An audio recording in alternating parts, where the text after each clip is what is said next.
nako mga tao, magandang umaga. Lamunan na naman pagkatapos mong magsumba.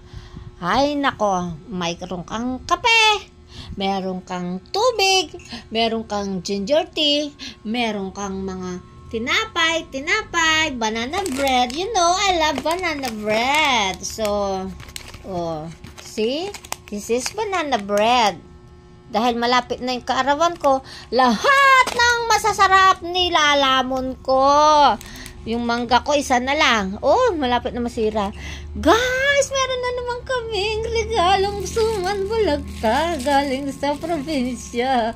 Binigyan niya kami, bali, ilang pieces to? 10 pieces, guys. Oh, ang sarap. Nakarami na kami ni Johnny. Guys, sulaan nyo ng ulam ko. Sausawan na maraming bawang, sukayan. Ay, lechong kawali. Kanya man nakalutong na. Mariose, paano ko nito magliliit? Lalo kong lumalaki. Yung pit ko napunta na sa tiyan ko. Ang laki-laki na ng tiyan ko. Meron pa akong laing. Sarap. Oh, tuyo. Tapos maraming kanin.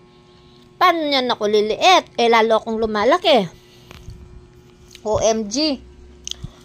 Imbis naman nagpapaliit ako, lalo akong lumalaki. Bigay dito, bigay doon. Hindi ko naman mahindian, sayang, di ba? Tsaka grasya. Magtampo pang Ang dami kong tuyo na ba tong Johnny na to? Dami niyang niluto, oh. Talagang pinapalamon niya ako, ayaw niya akong pumayat. Wow, ang sarap ah. Mariosep. Kain na po tayo. Lamon time. Parang mukbang to ah. Sarap.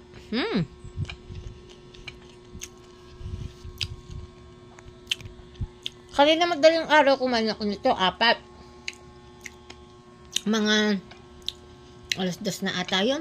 Hindi ako makatulog eh. Natulog ako. 3 o'clock na. Tapos nagulat ako sa alarm ng cellphone ni Johnny. 4:30. Di 1 hour and a half lang ako natulog. Sarap.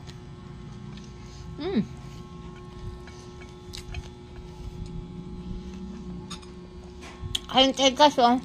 Para ako nakumumukbang. Ano ba yan? Natuyo na yung laing. Binigay ni Sally. Parang ang swerte-swerte ko ah. Mahal na mahal ako ng mga friends ko ah. Diyos mio.